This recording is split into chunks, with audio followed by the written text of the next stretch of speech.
I learned so much about football talking with you at a young age about blocking schemes, about the purpose of offenses. And as you were there, so I was just a sponge. I just wanted to learn as much as I could about the game of football so I could be as successful as I could be at a young age.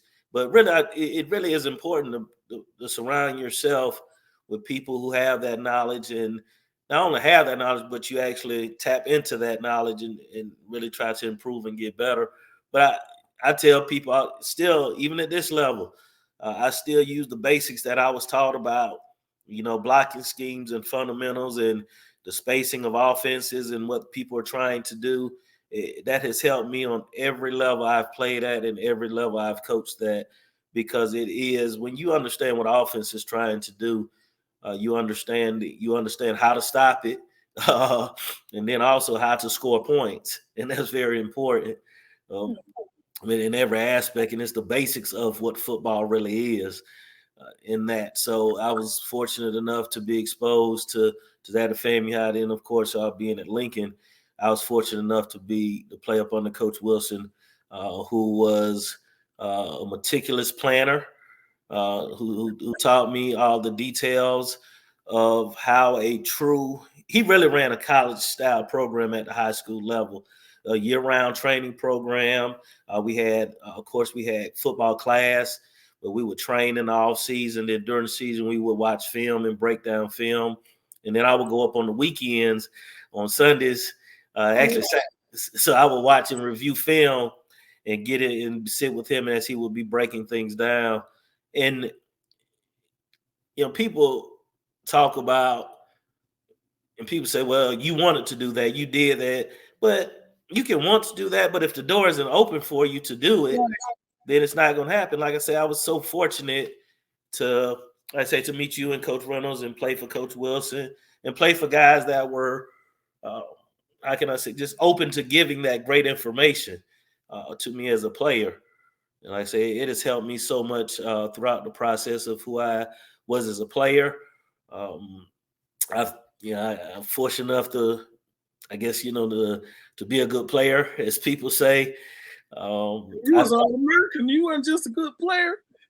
Yeah, but I was, but I just kind of reserve let other people say that about me. I just enjoyed playing. I enjoyed the competition of it. I wanted to win at everything I did. I wouldn't say I was a sore loser, but let other people discuss that too. Yeah. But I hated losing. I didn't think that losing was acceptable. I always thought that you should do your best and you should win at everything that you do. I never so, but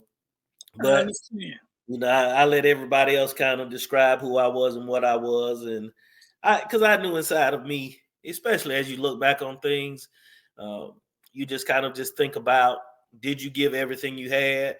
And if you did everything that you could to be highly successful, then you're comfortable with whatever heck has come from it. I don't have any regrets about anything, because I tried my best at everything. I played football, basketball. When I was at FAMU High, won the state championships basketball team. So we had some great athletes that played basketball and went on to play in college.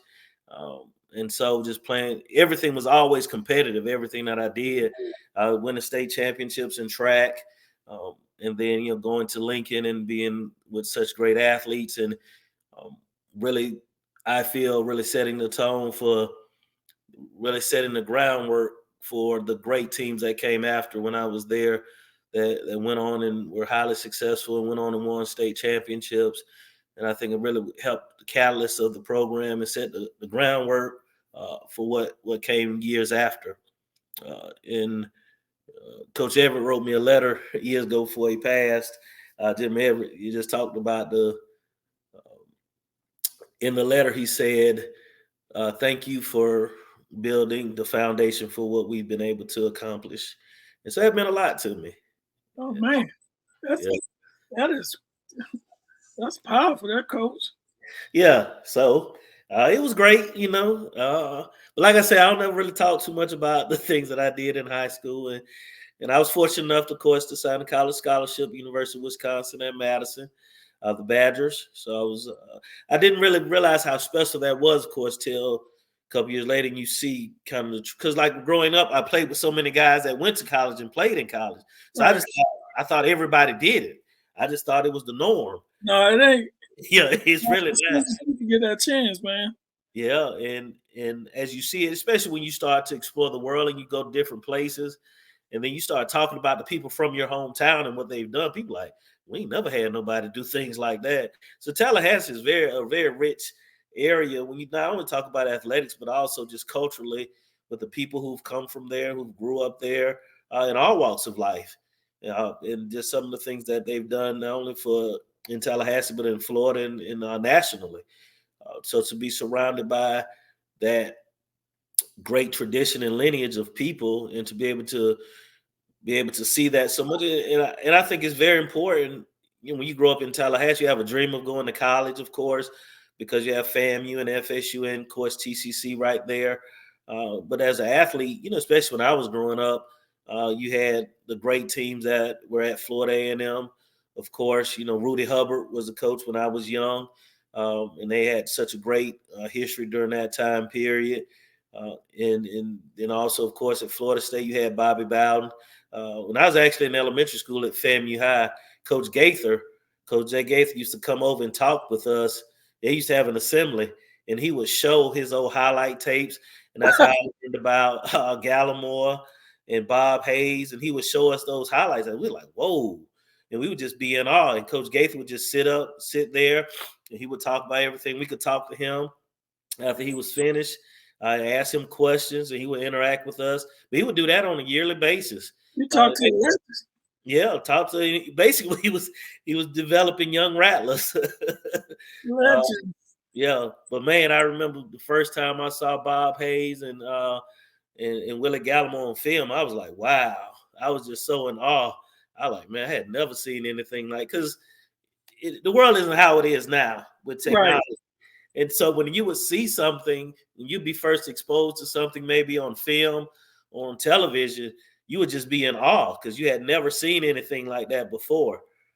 And so just to see those great players and to know that they played in Tallahassee at FAMU. And, of course, at that time in the early 80s when I was young, FSU was building their program, and to see players like Deion Sanders, you know, when they were becoming who they are, and just seeing that in college and to see those guys. I remember I met Deion Sanders when I was young. One of my babysitters knew him. And so, yeah, so I was able to meet him. And just to see all of those great players that FSU had and Florida A&M had throughout the years. And really kind of my local hero as a young person was probably Amir Rasul that played running back. Yeah, our families were close. And so I knew him personally, you know, growing up, and we still keep in touch to this day.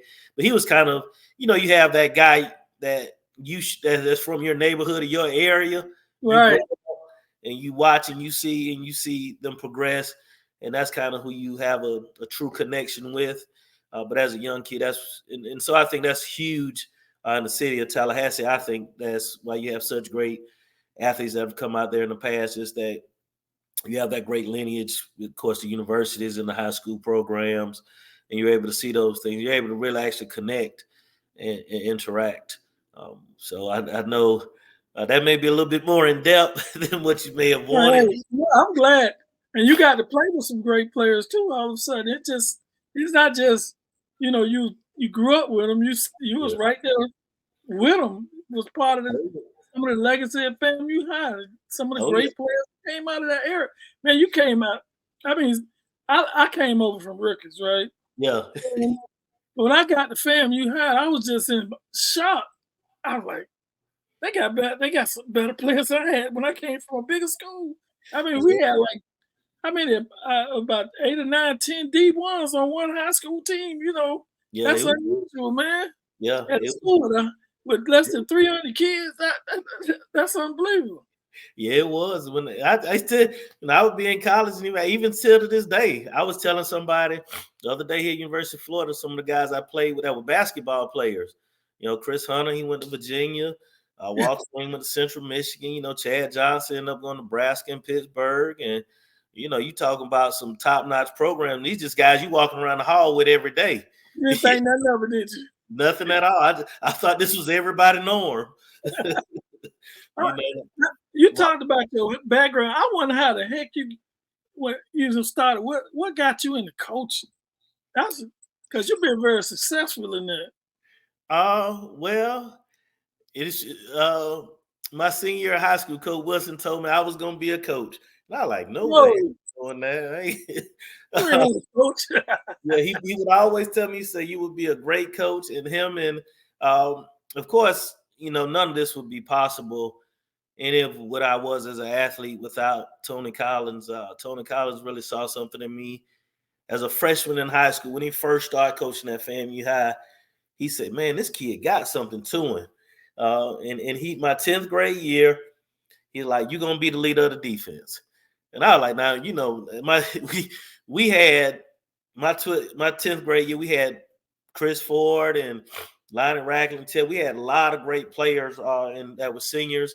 And then, of course, the junior class was with Ron Dugans and Theon Rackley and Fillmore Wester. All those guys were major Division I athletes. And he entrusted me. And I asked him, like, why did he say, I can depend on you? He said, I can depend on, and not like those other guys weren't dependable. Now, they were great, but right. he told me, you said, if you don't mind saying what you feel to nobody. I know that real good. We won't get into some of that, but I know that. I can attest to all of that. Yeah. So he said you command the room as a young guy. He said, they better play hard around you. Yeah. He said you make he said no matter what, you tell them what to do and they listen. He said you ain't the biggest guy. So at that time, of course, I was 10th grade. So there's other guys that were bigger and stronger and everything, but he entrusted me. He's like, I want you to learn the whole entire defense. And so I did. I learned everything, and I learned all the techs, all the adjustments. And, of course, with your help and Coach Reynolds' help, y'all were teaching me the game. I was trying to get you. Yeah, from the offensive perspective. And I never forget, you told me this. You say, if you know blocking schemes, you'll be a great defensive player. You know everything they're trying to do. And I'm telling you. It was so true. You learn a lot by looking at what they're doing. Because they can't do something. They can't do nothing but pull down, reach. That's it. And then whatever. I learned the breakdown of the components of the field and the boundary and everything, and how people try to use that against you. Of course, you kind of use the sideline as being your friend and everything. So he was really the first person to give me my first coaching job. You got to learn. Yeah. I had to learn it all. And he said, if somebody messes up, it's your fault. So, you everybody did what they're supposed to do. Yeah. I got one thing that when you coached, we used to talk all the time. And you told me something for the state championship. I never forgot it. You told me, you said, if we're going to win this game, it's going to be defense and special teams. Yep. You said, that's the way we got to win the game. I'm like, dang. And then you guys won that. You blocked the kick. You kicked the field goal to win the game. Your defense shut the other team down. I'm like, dang.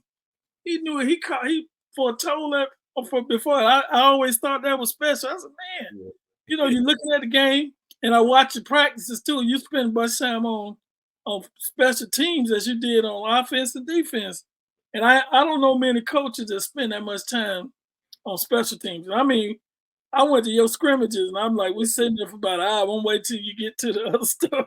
And y'all practice special teams just like it was offense and defense. And I didn't see many coaches do that.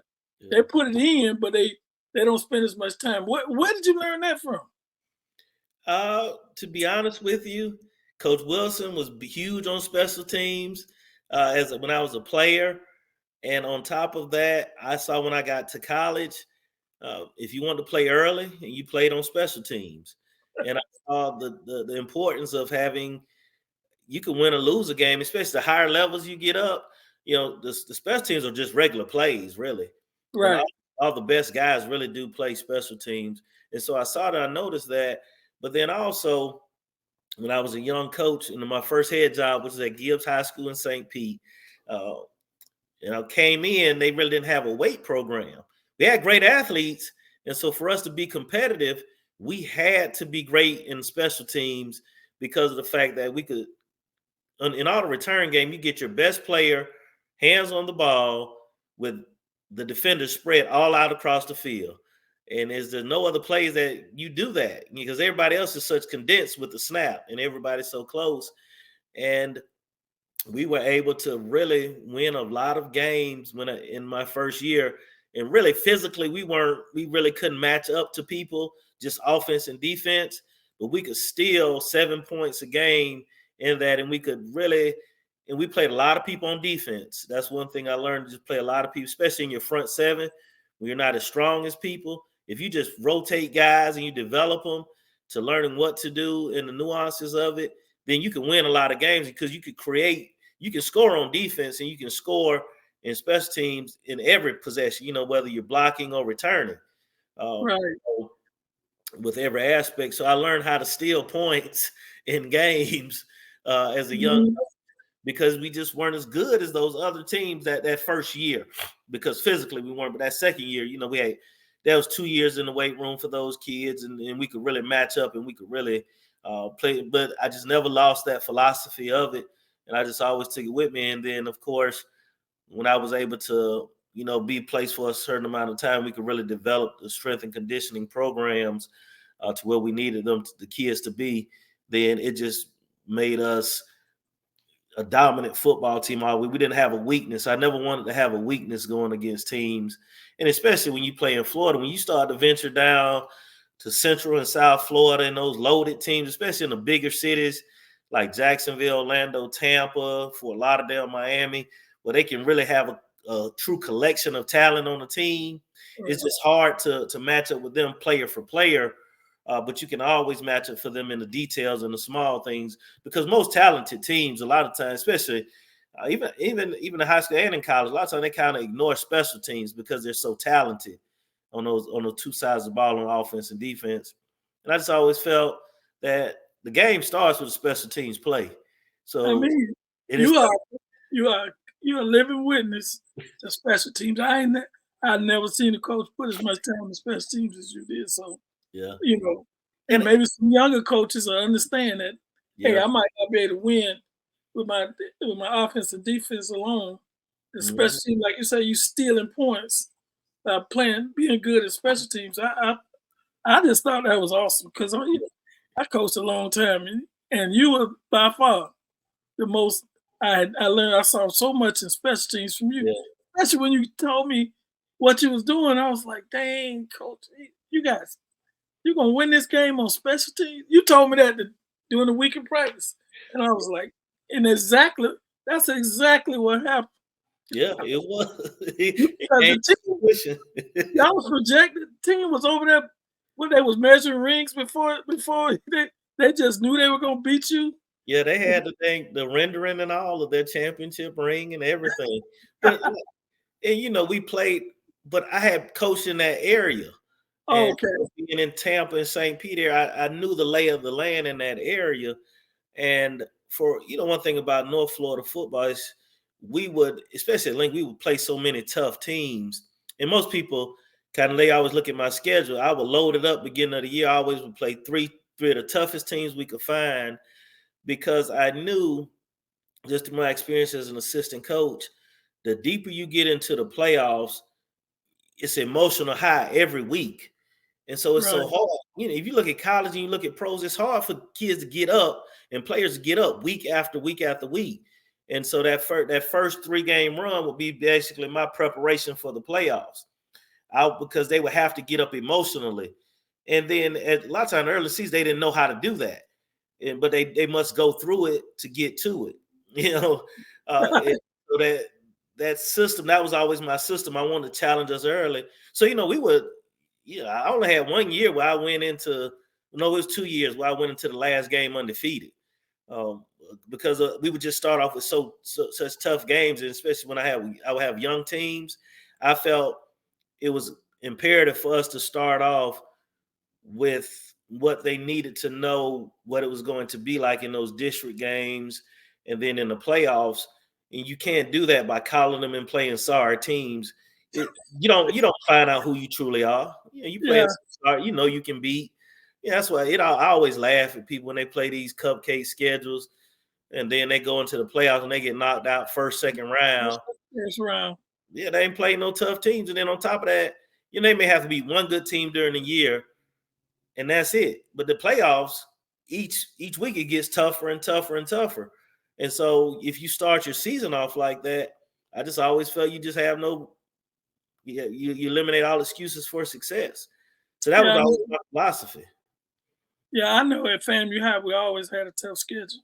Oh yeah, because we had to play up. Nobody didn't want to play in your division. So everybody you end up playing a schedule tougher than most people in your classification.